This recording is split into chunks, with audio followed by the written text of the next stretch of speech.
Siya ay hindi mandirigmang may espada, kundi isang manunulat na ang sandata ay panulat at katotohanan.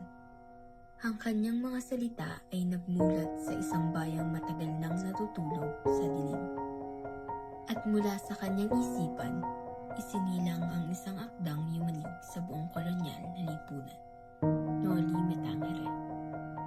Halina't pumasok sa mundong inilantad ni Gat Jose Rizal. Isang mundong puno ng pag-ibig, paghihiganti, pagdurusa, at pag-asa.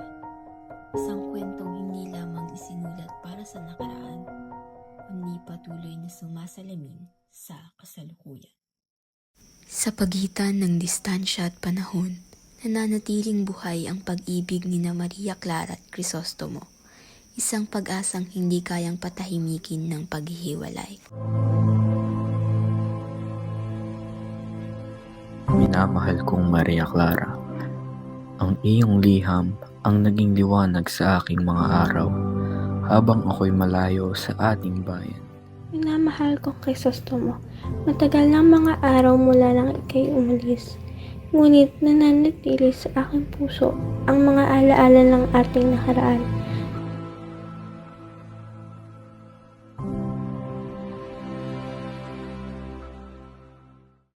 Sa pagbabalik ni Ibarra mula sa Europa, muling nagbanggaan ng katotohanan at kapangyarihan, lalo na sa harap ni Padre Damaso. Ipinakikilala ko si Crisostomo Ibarra.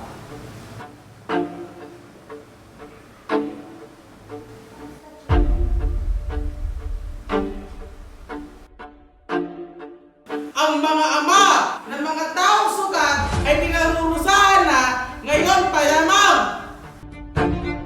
Ibarra, ang iyong ama ay isang makasalanan. Hindi siya karapat-dapat iigin sa banal na lupa. Huwag mong lapastamin ang aking ama. Siya'y mabuting tao. Bata ka pa, wala na pang alam sa kapangyarihan ng simbahan. Kung kapangyarihan niyo'y gagamitin niyo para alipin ng iba, hindi ko yun igagala.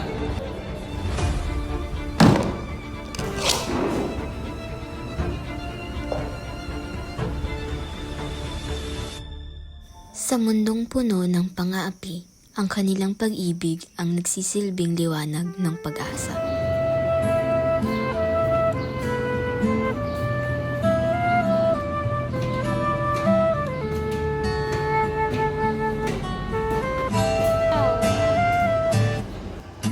Tumalay kong arana para sa dalagang walang kasing ganda.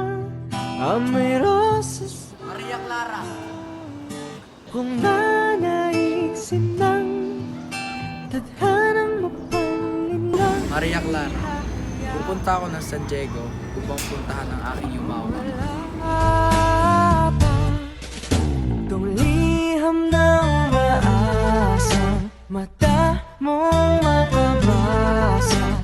Handang gawin lahat, maging pamilya'y ikaw na yan lang nakataman ng wagas na pagkamahal. Hiling ka lang. Sa murang edad, naranasan ni na Crispin at Basilio ang kalupitan ng isang lipunang mabilis humusga.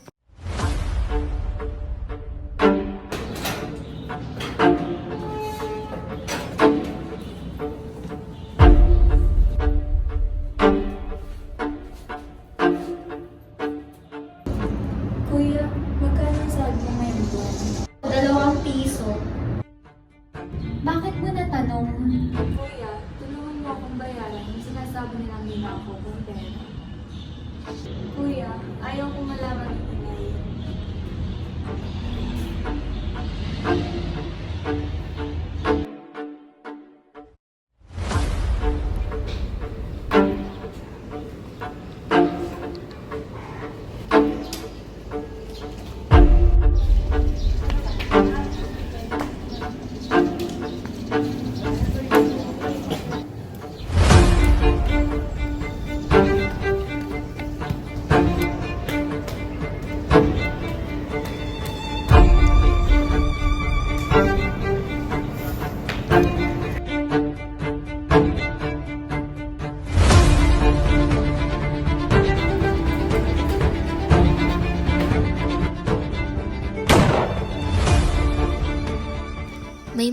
taong nahihiyang maging Pilipino. Si Doña Victorina ay larawan ng isang pagkataong naligaw sa paghanga sa dayuhan. Ay, kay barbaridad. Mga walang dangal ang mga Indio dito. Wala namang ginagawang mga walang kwenta. Pakalat-kalat lang sa napakagandang lugar ng Las Islas, Pilipinas. Doña Victorine, hindi naman kayo skiing. Ay, silensyo. Isa rin akong Espanyol pero mas elegante. Sa bawat hakbang niya, naroon ng isang ina na handang tiisin ang pangungutya basta makita lamang muli ang kaniyang anak.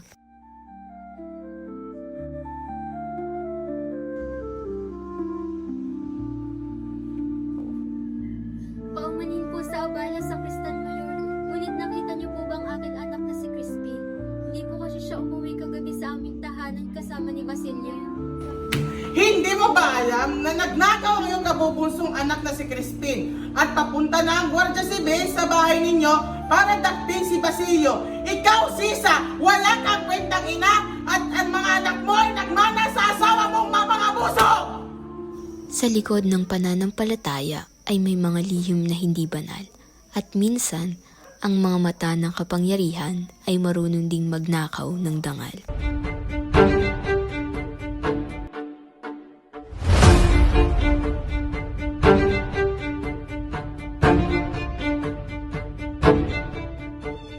May mga kapalarang tila itinakda na bago pa man tayo isilang, mga kapalarang hinubog ng kapangyarihan at paniniwala.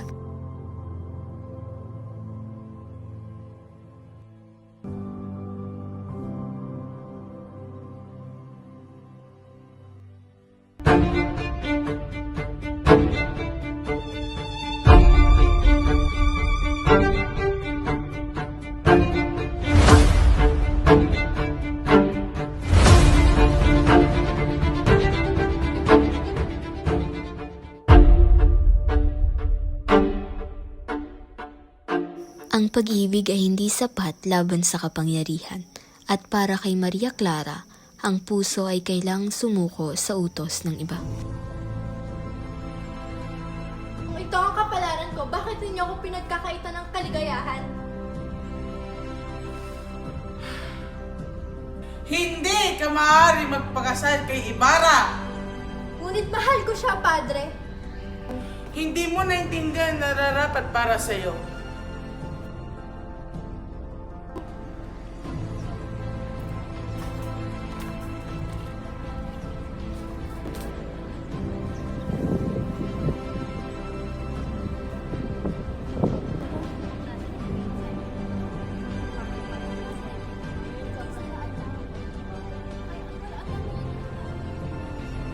Kapag ang kaluluwa ay sugatan, ang katawan ay sumusunod.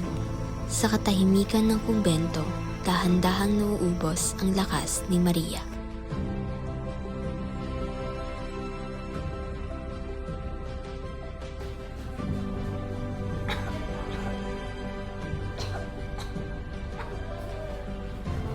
Sa apoy, iniwan ni Elias ang babala sa lipunang puno ng kasinungalingan.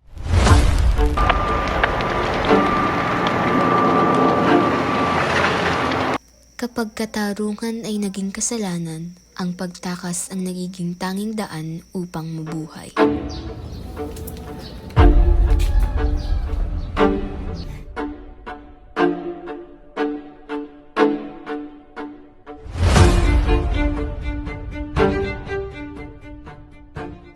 Ang sakit ng isang ina ay kayang wasakin ng isip at puso.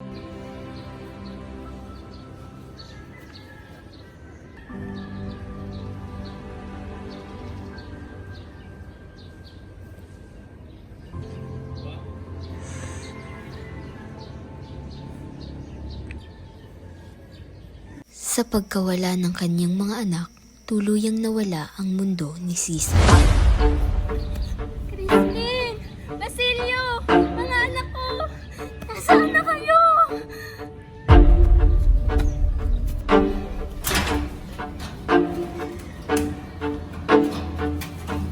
Basilio! Crispin!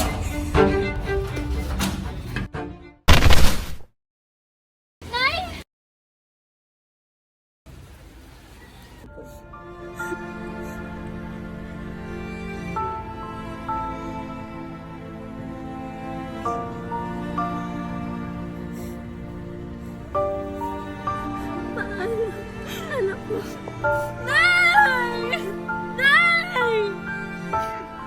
Nay!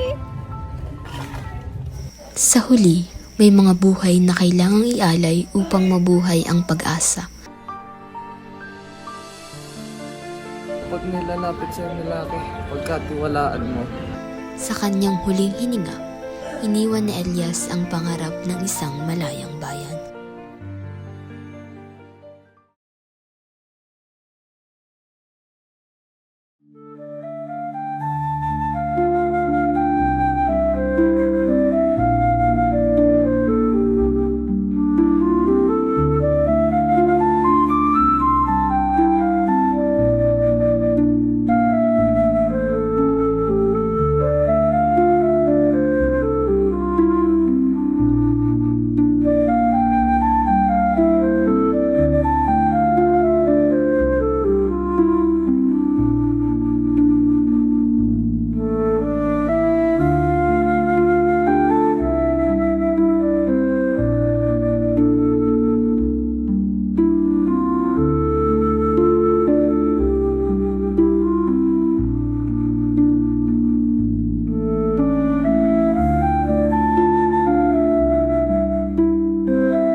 Ang mga kwentong ating nasaksihan ay hindi lamang katang-isip.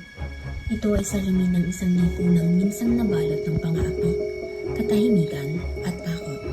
Ngunit may isang taong nanghasing salita, ang ating bayani. Sa kanyang panulat, inilantad niya ang mga sugat ng bayan.